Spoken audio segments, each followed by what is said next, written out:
Fala, meus amigos e amigas palmeirenses, estamos aqui novamente para trazer mais um vídeo no canal com as últimas informações do Verdão. Clássico choque rei nas semifinais do Campeonato Paulista. É isso mesmo, jogo que deve marcar a estreia de Vitor Roque com a camisa do Palmeiras. Será que vai ser o número 9? Além disso, o jogo está marcado para segunda-feira às 21h35. Horário ruim, mas é isso aí, é o que tem. Enfim, vamos pro vídeo, se inscreve no canal, deixa seu like e deixa seu comentário. Vamos lá. Afonso, porque as semifinais então estão definidas, certo, Edu? Não só o confronto, mas também datas e horários já foram divulgados. É isso, Edu? Tudo bem, Bruno? Como é que você tá? Boa tarde ao Jailson, fã de esporte. Sim, terminou agora há pouco uma reunião virtual, não foi aquele conselho técnico presencial, foi virtual. E detalhe, com 3 apenas dos 4 semifinalistas participando. Vou explicar isso. Deixa eu passar primeiro os jogos. Como já era esperado, ontem já era uma informação logo após o término do jogo. O jogo de domingo seria o clássico entre Corinthians e Santos, já estava definido, a não ser que o Novo Horizontino tivesse eliminado São Paulo, aí Corinthians e Novo Horizontino seria em outra data. Mas como o São Paulo confirmou a classificação, então 18h30 domingo tem Corinthians e Santos. E aí havia uma grande dúvida sobre Palmeiras e São Paulo. Por quê?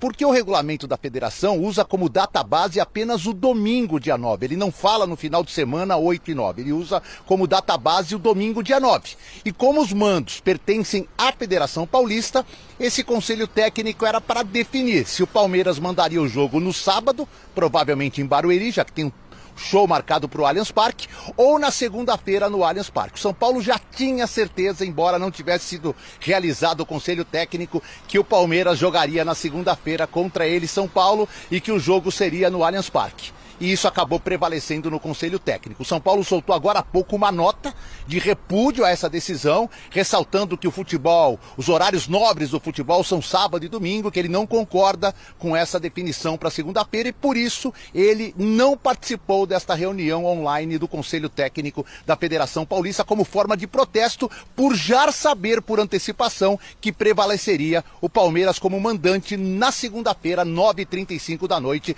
no Allianz Parque. Se fosse em Barueri, não mudaria o conceito de gramado, que é sintético. Mas, claro, a pressão é muito menor. O torcedor do Palmeiras normalmente não lota Barueri. O São Paulo se sentiria, digamos assim, um pouco mais confortável. Está definido, Zubeldia está mantido agora com menos pressão e o São Paulo busca voltar a uma decisão de título paulista, tentando passar pelo Palmeiras e ganha aí mais um tempo de preparação essa que começa amanhã aqui no CT da Barra Funda, Bruno. Ô Edu, fica com a gente pra gente conversar e entender direitinho esse posicionamento do São Paulo. Então a informação acabou de sair, né? A reunião, como o Edu falou, foi virtual. Dirigentes de 3 clubes participaram e o São Paulo não. O São Paulo, então, acaba de emitir a nota protestando contra o jogo na segunda-feira, imaginando, então, que isso já tivesse acertado, por isso sequer participou. E ele é contra essa escolha. O que você acha, Jailson? Se São Paulo quisesse jogar em casa, que tivesse feito a melhor campanha, por exemplo, na fase de grupos, tá? Só em questão do Morumbi, por exemplo.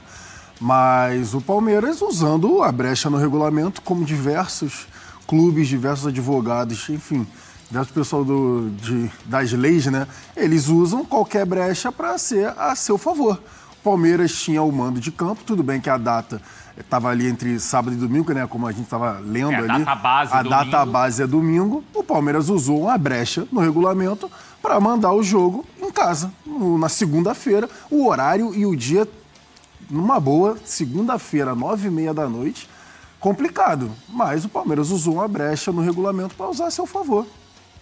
Deixa eu chamar o Rafa Valente também, tá, Edu? Mas continua com a gente, porque o Rafa tem o lado do Palmeiras, tá, na história. Então, Rafa, o Edu tá contando pra gente, você acompanhou. Claro que o São Paulo, então, não participou da reunião e emite uma nota contrária a essa decisão. O Palmeiras já repercutiu essa escolha e é o que o Palmeiras de fato queria, Rafa?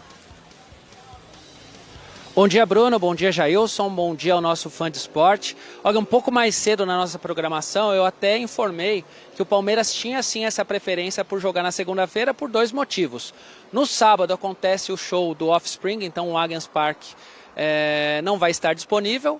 E domingo, dificilmente ele conseguiria a liberação do Allianz Parque conseguiria assim ter o campo disponível para o jogo. Então havia uma preferência interna para que fosse na segunda. Até onde eu sei, ele não pressionou a federação por isso. Isso tudo foi conversado no conselho técnico. Tem uma outra questão, né, que no sábado ainda é um dia em que haverá bloquinhos de rua por causa do carnaval ali, principalmente ali no bairro onde o Palmeiras tem a sede, tem o campo.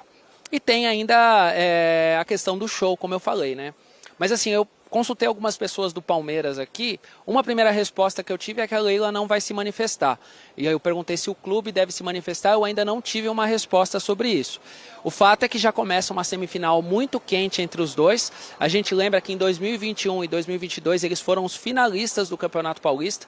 O São Paulo foi campeão em 2021, quebrando até um jejum de títulos muito longo, e o Palmeiras ganhou em 2022. E o Palmeiras esse ano batalha pelo que seria um tetracampeonato inédito na história do clube e até na história dos rivais. Nenhum rival conseguiu até hoje 4 títulos consecutivos. Já começa muito quente.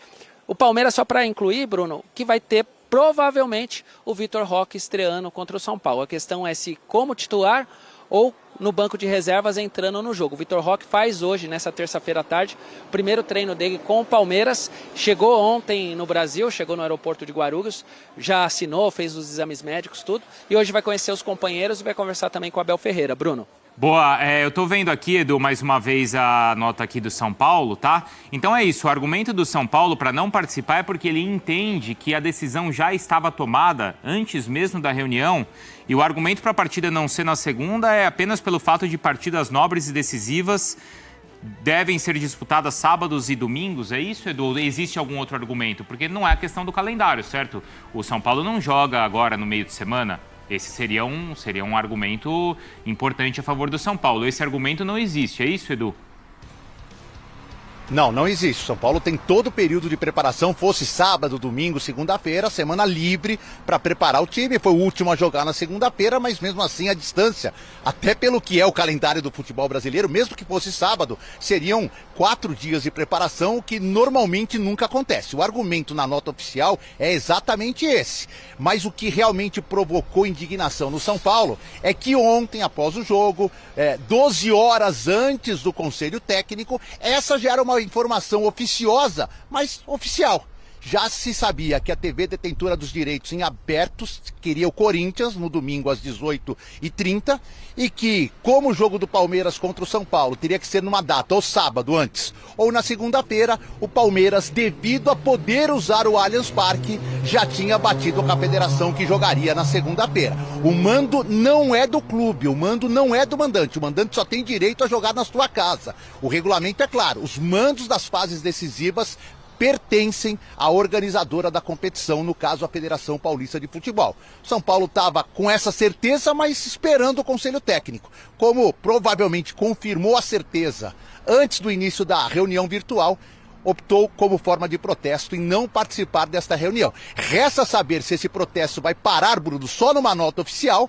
E aí eu tenho que colocar algo que, digamos assim, vai apimentar a semana. A torcida do São Paulo na rede social tem se manifestado muito contra a diretoria, dizendo que a diretoria não tem força de bastidor e que isso já estava, assim, como cartas marcadas. Ontem mesmo a torcida já estava criticando a diretoria, que ela não teria força de trazer o jogo para sábado. Eu vi isso em rede social também, torcedores falando que o São Paulo deveria brigar da maneira que conseguisse para não jogar na segunda-feira e jogar no sábado. É um argumento válido esse, Jailson, de que partida nobre tem que ser disputada no final de semana e de que segunda-feira a partida não pode acontecer e que isso já estava definido previamente? Não poder acontecer é muito forte, mas é um argumento. Tem um argumento sim, ainda mais por questões de finais, semifinais, assim, as partidas mais importantes. Tem toda a inversão até da Copa do Brasil, que a Copa do Brasil também era disputada no meio de semana e tem uns 2, 3 anos as finais de Copa do Brasil passaram a ser disputadas em final de semana. É um argumento válido sim, mas tem toda essa questão, como eu falei na primeira vez que tu me perguntou. É a questão da brecha no regulamento e o Palmeiras se aproveita disso para conseguir jogar a partida de sábado para segunda-feira. O Edu trouxe muito bem, o mando é da federação, não é dos clubes. Só que aí tem a questão ali da pontuação, né? Da primeira fase. E aí o Palmeiras... Não, mas eu acho que é isso. Se o São Paulo tivesse conquistado em campo esse direito, Não teria discussão. Exatamente. Agora, o São Paulo não conquistou em campo. E aí tem toda essa polêmica porque não conquistou em campo a pontuação na primeira fase e agora é uma polêmica por conta de mando de campo eu também que já vai apimentar um pré-jogo. Os jogos decisivos, eu também acho Sim, que é melhor no sábado e no domingo. Exatamente. Para o torcedor, para quem está em casa assistindo, para todo mundo é melhor. Exato. Mas eu não sei se é motivo para você tentar melar o negócio. Mas aí já é para apimentar o clássico. É. Já é a questão já dos outros anos, né? O São Paulo e o Palmeiras têm se encontrado bastante em questão decisiva, não só no Campeonato Paulista, então já é para apimentar, já botar uma pimentinha a mais no tempero desse jogo. Até porque o Campeonato Paulista ele tem jogos às segundas. Sim. O próprio jogo de ontem. O jogo de ontem, exatamente. Por que o jogo de ontem... E olha só como os valores, né? Não é, Edu? Como os valores estão até invertidos nessa discussão. O jogo de ontem foi na segunda-feira. Por que foi na segunda-feira? Por uma questão, não é, Edu, de segurança. Uhum. A gente se revolta muito mais em um jogo não acontecer no final de semana, ou existe um chilique muito grande, o jogo não é no final de semana por conta de um show, quando a gente deveria se revoltar com a nossa situação de não poder jogar no final de semana por conta de violência. Qual é o valor pior da sociedade? Você não poder jogar por conta de violência ou porque tem um outro evento? Isso que revolta a gente. Olha, a gente vive num lugar, não é, Edu? A gente vive num lugar onde as torcidas não podem ir no estádio, ou 2 times, 3 times não podem ir no estádio no mesmo dia porque vai ter gente morta. Isso é revoltante. E não ter um evento ou outro. Quanto mais evento, melhor. Chegam 9 de peso e que ataque vai formando o Palmeiras, né, meu amigo? Também acho. Acho que Vitor Roque também é um jogador que se conseguir jogar no seu limite positivo, também muda o patamar de perspectiva do Palmeiras para a temporada. Palmeiras com Vitor Roque, com Paulinho e com a longevidade do trabalho do Abel, ele passa sim a ser postulante a Campeonato Brasileiro, a Libertadores. Mundial de clubes é outro nível, mas também coloca o Palmeiras como pelo menos com a perspectiva de fazer uma boa campanha. Então, assim, concordo com vocês, acho que o Vitor Roque é um nome que mereceria ter um evento para apresentá-lo, seja no aeroporto. E talvez ainda tenha, né? A gente também não sabe, quer dizer, talvez o Luiz até saiba se o Palmeiras está planejando alguma coisa, talvez até por isso tenham tentado segurar ele no aeroporto. Pode ser que tenha ali aquela questão da surpresa, de guardá-lo para uma apresentação. A questão é que, enfim, está se falando que ele já poderia, inclusive, participar da semifinal contra o São Paulo. Né? Então, e aí se isso acontecer, a semifinal já é no fim de semana, no sábado ou na segunda, não sabemos. Não sei se haveria tempo de fazer um evento antes disso para apresentar o Vitor Roque. Mas, enfim, por mais que seja legal com o torcedor, mas também não é o mais importante. Acho que o mais importante é exatamente o Palmeiras pegar um reforço, né, que muda o patamar do time. Ele tem condição de entrar de imediato, porque ele vinha jogando. Não é uma posição em que o Palmeiras tenha que fazer uma grande mudança no seu estilo de jogo, na proposta de jogo. Ele é um jogador que o Palmeiras está procurando há muito tempo. O Flaco Lopes não é um jogador que, se sair do time, vai ter crise, porque a diferença técnica é flagrante. E acho que quem deve estar feliz duplamente é o Abel. Primeiro, por ter um jogador desse nível para reforçar o seu time. Segundo, porque nas coletivas ele não vai mais precisar responder a eterna pergunta sobre o camisa 9. Ô Luiz, a gente viu, né, o Vitor Roque foi inscrito antes mesmo de chegar ao Brasil, justamente porque a janela de transferências estava fechando, então teve que correr com inscrição, com documentação, já saiu no bid e tal. Agora ele chega e ele vinha treinando normalmente no Betis, vinha jogando, exatamente. Ele chega, você acha, assim, já para ser titular na semifinal, ou conhecendo o Abel ele ainda segura um pouco, vai usar mais pra frente? Não, chega pra jogar. Assim, se a gente pegar o recorte do Vitor Roque no futebol europeu, foram só 9 gols, se juntar Barcelona e Betis em 2 temporadas, mas ele jogou muito pouco, principalmente no período de Barcelona, em que ele marca só 2 gols, mas quando ele vai pro Betis, ele vai embora do Betis com 7 gols e sendo o segundo maior artilheiro do time na temporada. Mesmo sendo pouco aproveitado nas últimas rodadas, no último jogo dele ele teve minutagens, mas foram os últimos minutos dele com a camisa do Betis. Mas ele participou de pré-temporada, ele está muito bem fisicamente, vai ter um período de adaptação, porque ele chegou ontem ao Palmeiras, tem uma semana inteira, ele foi inscrito na sexta-feira, que era a data limite imposta pela Federação Paulista de Futebol, para que os jogadores disputassem, os que chegaram agora à fase final do Campeonato Paulista, ainda com a indefinição sobre a data do jogo, ele pode ter pelo menos uma semana de preparação se a partida for marcada para segunda-feira. Então não, chega para jogar e não tenho muitas dúvidas que se for confirmado vai ser titular. Qual é a expectativa de vocês, amigos? Porque é isso, né? O Vitor Roque vinha jogando, mas ele não aconteceu na Europa da forma como a gente imaginava quando ele deixa o Atlético Paranaense. Então eu sempre fico na dúvida sobre o que esperar desse jogador que volta, né? Como que ele volta, até mentalmente, porque eu acho que o Vitor Roque entendeu que ele precisava, eu não quero dizer dar um passo atrás, porque vir para o Palmeiras também é um passo importante na carreira, mas eu acho que é tranquilo afirmar que ele esperava ficar na Europa por muito mais tempo. Então eu acho que ele entendeu que era o momento de voltar ao Brasil. Como é que vocês acham que fica a cabeça do jogador? Ele rapidamente já vai, Luiz, dar essa resposta dentro de campo? O que você imagina? Eu acho que varia muito de personalidade de jogador, de encaminhamento de carreira, da parte psicológica, mas assim, eu citei os números do Vitor Roque só para usar um comparativo de dois jogadores que, depois que deram esse passo para trás, eu nem acho o Palmeiras, inclusive, muito maior que o Betis, mas acho que o debate aqui não é nem tamanho de times, é a situação do jogador. Quando Pedro e Gabigol voltaram do futebol europeu, né, o Gabigol teve a Inter de Milão e o Benfica, com questões dentro de campo, extracampo, voltou e foi o que o Gabigol foi e aconteceu no Flamengo. O Pedro teve a questão da Fiorentina, depois de 2 competições internacionais com o Fluminense, né, Libertadores e Copa Sul-Americana, naquele jogo, inclusive, no Equador, em que o Pedro faz um dos gols e é um dos destaques da equipe do Fluminense, vai com uma expectativa muito grande para o futebol europeu, mas muito jovem, não acontece lá, também volta, e hoje é um dos postulantes à camisa 9 da seleção brasileira. Então, acho que se o próprio Vitor, que é mais novo, pegar esses 2 exemplos, eu acho que ajuda muito, porque foram 2 jogadores que voltaram, defenderam a seleção brasileira. O Pedro foi, inclusive, a uma Copa do Mundo, ajudado pelo Gabigol, que mudou de posição para que os 2 jogassem juntos com o Dorival Júnior. Então, acho que, por ser muito novo, por pegar um treinador que é muito bom e tem um trabalho muito longevo num clube que já está totalmente estruturado, acho que a combinação certa, o momento certo para o jogador certo aqui no Palmeiras. Acho que o Vitor Roque tem tudo para dar muito certo aqui, e um dos objetivos dele, para além de dar certo no Palmeiras, é a seleção brasileira, né? Porque há essa ausência de um camisa 9, de centroavantes que tem a sequência no Brasil. A gente sabe que o Gabriel Jesus já tem Copa do Mundo nas costas e não aconteceu na seleção, mas ainda é muito novo. Tem a questão do Pedro, que vem de lesão, o Richarlison teve uma queda de rendimento também, o Igor Jesus foi testado, mas o momento do Botafogo não é o melhor possível. Então, para além das questões profissionais no clube, o Vitor Roque volta de olho na seleção também.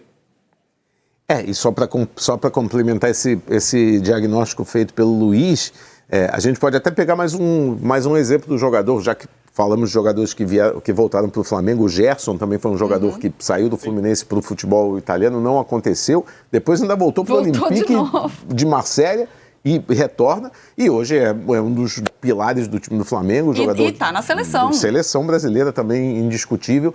E acho que o Vitor Roque talvez pudesse sentir alguma coisa, ou ter algum tipo de problema, se o não acontecer fosse de outra natureza, algum problema disciplinar, problema de inadaptação ao país. Não, eu acho que ele chegou num clube, né, numa proposta de jogo do Barcelona que não o favorecia.